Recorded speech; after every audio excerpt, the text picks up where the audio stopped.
साथ हिंदू सनातन एकता पदयात्रा के 5वें दिन पंडित धीरेन्द्र कृष्ण शास्त्री ने महोबा में विवादित बयान दिया। उन्होंने कहा कि राम के राष्ट्र में राम के राज्य की बात होगी, संभल के उपद्रवियों को जेलर के हाथ में सौंपने की आवश्यकता है। बाबा ने कहा कि अभी देश में 20% होने पर वो पत्थरबाजी की घटनाएं कर रहे हैं। जिस दिन वो 50% हो जाएंगे तो हमारी बहु बेटियों को उठाकर ले जाएंगे। बाबा ने कहा कि 100 करोड़ हिंदू देश में हैं, जिसमें से 1 करोड़ हिंदुओं को सड़क पर आना चाहिए, नहीं तो आने वाले समय में वो आपके घरों में कब्जा कर लेंगे।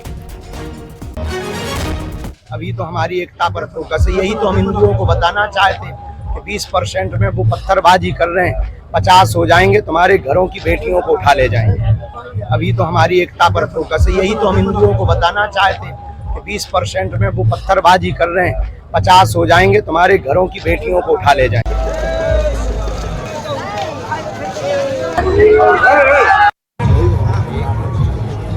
बोले हैं धीरेन्द्र कृष्ण शास्त्री कि अभी 20% हैं तो पत्थरबाजी कर रहे हैं, 50% हो जाएंगे तो आपकी बहु बेटियों को उठा ले जाएंगे।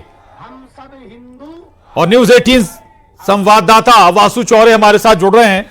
वासु, पदयात्रा पर है पंडित धीरेन्द्र कृष्ण शास्त्री, लेकिन इस दौरान अगर हम कहें उनके बयानों को लेकर तो सबसे ये आग लगाने वाला या ज्वलंत वो बयान जिससे वाकई सियासत अलग दायरे से या कहें अलग नजरिए से हमें चीजों को देखना होगा, परखना होगा।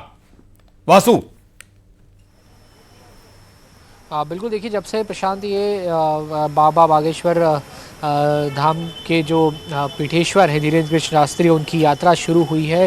धीरेन्द्र कृष्ण शास्त्री खुद कुछ बदले बदले से नज़र आ रहे हैं। उनके बयानों को देखें आप तो काफ़ी तीखे हो गए हैं, काफ़ी तल्ख हो गए हैं। और यात्रा के पहले जब उन्होंने भोपाल में एक प्रेस कॉन्फ्रेंस की थी तभी स्पष्ट कर दिया था कि हिंदुओं को जगाने का काम जो है इस यात्रा के दौरान किया जाएगा, लेकिन जगाने का काम इस तरह से किया जाएगा जिस पर सियासत गरमा जाए।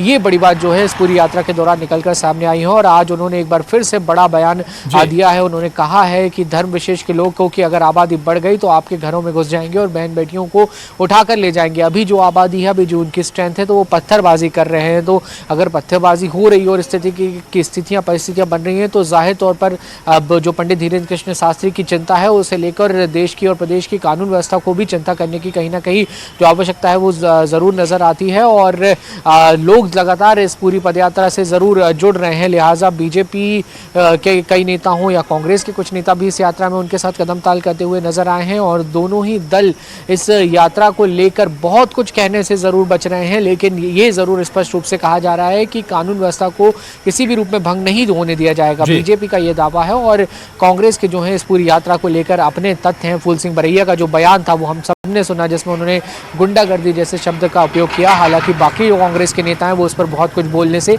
बचते हुए फिलहाल नजर आए हैं। जी बिल्कुल बिल्कुल वासु, दो बातें आपने कहा, कांग्रेस बीजेपी दोनों पार्टियों के नेता साथ में नजर भी आए हैं। और आज जो तस्वीर सामने आई उसमें रामेश्वर शर्मा, अगर हम कहें मध्य प्रदेश के फायर ब्रांड नेताओं में, हिंदुत्व पर फायर ब्रांड नेताओं में, वो उनके साथ नजर आए हैं। और अभी थोड़ी सी यात्रा बाकी भी है। जहां तक ये यात्रा पहुंचनी है तो हम आशा करें या ये माने कि बहुत कुछ ऐसा अभी और होगा, ऐसे बहुत सारे बयान और आएंगे धीरेन्द्र कृष्ण शास्त्री के जरिए जो हलचल पैदा करेंगे। वासु, निश्चित तौर पर देखिए धीरेन्द्र कृष्ण शास्त्री जो है ना सिर्फ मध्य प्रदेश बल्कि पूरे देश और दुनिया में एक चर्चित संत के रूप में उनकी जो छवि है वो मानी जाती है। और वो अक्सर इस बात का जिक्र करते हैं कि जो यात्रा निकाल रहे हैं उनकी यात्रा का सिर्फ एक उद्देश्य है हिंदुओं को जोड़ना, हिंदुओं को मजबूत बनाना, सशक्त बनाना, अपने धर्म के प्रति अवेयर करना। और वो ये हर मंच से प्रशांत ये कहते हैं कि मेरा किसी पार्टी विशेष की कोई विचारधारा से लेना देना नहीं है या किसी को सपोर्ट करने का कोई उद्देश्य नहीं है। जो आए मेरी यात्रा से जुड़ सकता है, मैं किसी का समर्थन नहीं करता। लेकिन उसके बावजूद अगर आप देखें तो धीरेन्द्र कृष्ण शास्त्री जो भी बोलते हैं उस पर जमकर सियासत होती है, उसके सियासी मायने जो हैं वो निकाले जाते हैं। क्योंकि इस तरीके की जो बयानबाजी और जो पॉलिटिकल इसमें जो लोग शामिल हो जाते हैं तो फिर उसके बाद इसका जो रंग है वो कहीं ना कहीं सियासी जरूर होता है। और निश्चित तौर पर जैसे जैसे ये यात्रा आगे बढ़ेगी, ये गहमा गहमी, ये गर्मा गर्मी और सियासत का पारा भी बढ़ता रहेगा। जी वाकई सियासत का पारा भी हाई रहेगा। तमाम तरह के आरोप प्रत्यारोपों का दौर भी सियासी पार्टियों के बीच चलता रहेगा। शुक्रिया वासु आपका इस पूरी जानकारी के लिए।